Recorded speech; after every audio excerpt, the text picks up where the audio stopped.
Bonjour à tous et bienvenue au webinaire d'aujourd'hui. Dans la vidéo, nous allons voir comment vous pouvez utiliser l'ASO. Si vous ne le savez pas, l'ASO est l'abréviation d'App Store Optimization et il s'agit d'optimiser le classement de votre application dans les recherches organiques sur l'App Store et Google Play. Donc, pour commencer, nous devons ajouter l'application que nous voulons optimiser.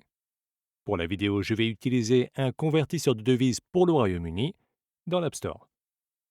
Il suffit donc de taper le nom de votre convertisseur de devises. Je vais choisir celui-ci.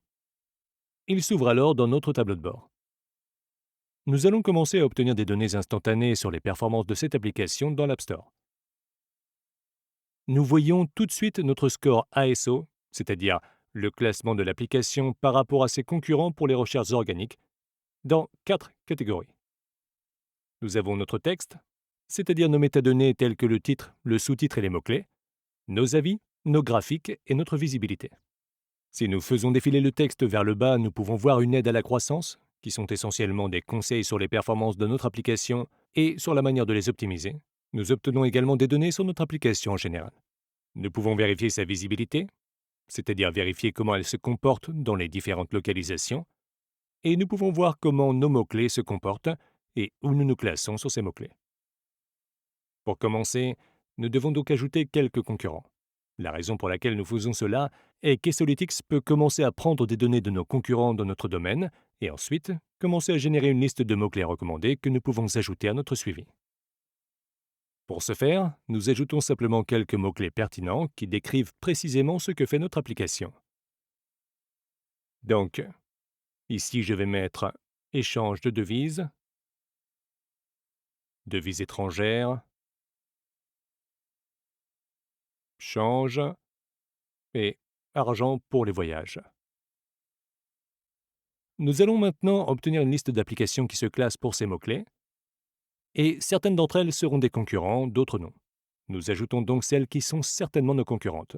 Et si nous ne sommes pas sûrs que cette application soit un concurrent, nous pouvons simplement l'ouvrir.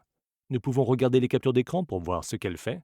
Nous pouvons également vérifier ses métadonnées pour voir ses titres et sous-titres, mais je peux voir ici qu'il s'agit d'un convertisseur d'unités, donc de devises, mais aussi de toutes les unités. Nous allons donc le marquer comme non concurrent. Comme vous pouvez le voir ici, vous pouvez voir combien de concurrents vous avez sélectionnés. Vous pouvez vérifier vos concurrents ici et vos non-concurrents. Pour les besoins de cette vidéo, je vais ajouter entre 30 et 50 concurrents. Il suffit donc de les sélectionner. Et à chaque fois que nous les sélectionnons et que nous passons à la page suivante, nous devrions obtenir des recherches plus pertinentes. Une autre façon d'ajouter des concurrents est d'aller dans la recherche live et de taper un mot-clé. Par exemple, si nous tapons devises étrangères ou change de devise, nous obtiendrons une liste de toutes les applications les plus performantes pour ce mot-clé et nous pourrons les ajouter de la même manière. Je vais donc en ajouter environ 30.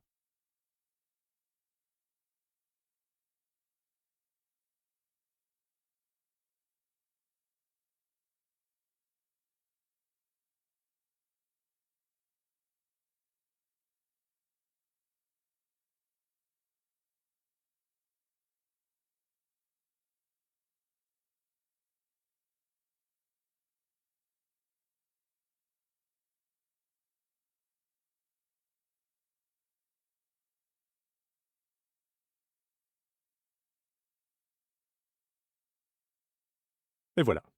Si nous allons voir nos concurrents, nous pouvons voir que nous avons 39 applications. Nous avons aussi quelques non-concurrents. Et la raison pour laquelle nous avons fait cela, c'est qu'une fois que nous allons dans nos mots-clés suivis, nous pouvons commencer à voir que nous générons une liste de mots-clés recommandés qui sont très performants dans notre secteur d'activité. Donc, une fois que nous avons ajouté nos mots-clés de suivi, qui sont les mots-clés que nous utilisons pour trouver nos concurrents, nous pouvons commencer à obtenir des données sur leur popularité. Il s'agit donc de la popularité du mot-clé, du nombre de fois où les utilisateurs le recherchent. Nous pouvons voir le nombre d'impressions quotidiennes estimées et nous pouvons voir également où notre application se classe et combien d'applications utilisent ce mot-clé. Nous disposons de nombreuses données. Nous pouvons commencer à voir la popularité, voir sa performance au cours de l'année en semaines ou en mois. Nous pouvons aussi faire des suggestions automatiques pour obtenir des mots-clés similaires qui sont bien classés et les ajouter à nos mots-clés suivis. Nous pouvons aussi faire une recherche live pour commencer à voir les différentes applications qui se classent, et peut-être ajouter des concurrents, ou simplement voir où nos concurrents se placent pour ces mots-clés. Vous pouvez aller voir ce mot-clé quand vous vous connectez tous les jours. Vous surveillez ses performances. Vous verrez s'il s'agit d'un mot-clé pertinent à ajouter à votre application ou à retirer de vos métadonnées. Et nous pouvons commencer à ajouter à cela en allant à nos recommandations pour voir différentes devises, différents mots-clés qui correspondent à notre application. Nous pouvons les ajouter comme ça. Et ensuite, nous pouvons également aller au classement, nous pouvons vérifier la performance de nos mots-clés. Donc, nous pouvons voir que nous avons 329 mots-clés que nous utilisons. Nous pouvons voir lesquels sont nouveaux, lesquels se sont améliorés et lesquels ont régressé. Nous pouvons également ajouter cela à notre suivi. Une autre fonction intéressante du classement est la possibilité d'obtenir des données sur les concurrents. C'est très important que nous puissions commencer à suivre les mots-clés utilisés par les applications de conversion de devises, leur positionnement et leur amélioration. Donc, si nous choisissons un convertisseur de devises, prenons Setup. Nous pouvons voir qu'elle se classe pour 871 mots-clés. Nous pouvons voir quels sont ceux qui s'améliorent, quels sont ceux qui sont nouveaux, et nous pouvons commencer à les ajouter à notre suivi. Les mots-clés que vous suivez restent en permanence sur ce tableau de bord. Vous pouvez donc les ajouter et les supprimer à votre guise. C'est un excellent moyen de se connecter et de surveiller les performances et d'améliorer votre stratégie ASO.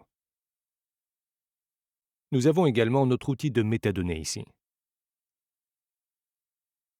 Nous pouvons commencer à ajouter des métadonnées. Il s'agit donc d'autres mots-clés que nous pouvons commencer à ajouter à notre stratégie. Nous pouvons également ajouter des mots-clés par le biais de l'autosuggestion. Si nous tapons, disons, argent, l'autosuggestion commence à nous donner une liste de mots-clés pertinents, par ordre alphabétique, et nous pouvons également voir leur score de popularité. Nous pouvons donc commencer à ajouter les mots-clés les plus populaires à notre suivi. Si nous revenons aux mots-clés recommandés, nous pouvons également localiser notre application. Par exemple, si nous voulons atteindre le marché espagnol, nous pouvons taper Espagne et commencer à obtenir des mots-clés en espagnol. Et vous pouvez ensuite faire cela pour toutes les localisations, le français, l'allemand, et par exemple, si vous ne parlez pas la langue, nous pouvons le traduire aussi, juste pour s'assurer que c'est pertinent. Et ensuite, de cette façon, nous pouvons l'ajouter à nos mots-clés suivis. Ainsi, plus nous ajoutons de localisations différentes, plus nous serons performants dans ces pays. Par exemple, si nous tapons France, nous pouvons commencer à obtenir des mots-clés en français. Nous pouvons les traduire à nouveau pour nous assurer qu'ils sont pertinents si besoin, et nous pouvons ensuite commencer à les ajouter de la même manière. Ensuite, si nous retournons à notre tableau de bord, en ayant fait ça, nous regardons maintenant différents pays. Nous obtenons des données sur nos performances dans ces localisations. Ainsi, plus vous ajoutez de pays et de langues à vos mots-clés suivis, plus vous obtiendrez de données sur les performances et l'adaptation de votre stratégie à chaque pays. Nous pouvons également commencer à faire des études de marché. Si nous voulons attaquer différents marchés, nous devons obtenir des données sur les performances de nos concurrents. Par exemple, nous allons examiner le marché français. Voyons comment se classent les applications de devises. Nous allons donc dans Général, puis le secteur de la finance. Par exemple, nous pouvons également choisir gratuit, car notre application est gratuite. Ensuite, nous pouvons commencer à cartographier notre secteur, à surveiller nos concurrents. Nous pouvons les ouvrir. Nous pouvons commencer à obtenir des données de base, le nombre d'installations, le classement de l'application, les captures d'écran. Nous pouvons également voir la localisation qu'ils utilisent, de sorte que nous pouvons changer la localisation pour voir comment ils se comportent. Par exemple, en anglais. Nous pouvons vérifier le nombre d'installations. Vous pouvez voir les revenus ainsi que les installations, et nous pouvons également vérifier les métadonnées. Nous pouvons également obtenir des informations de base.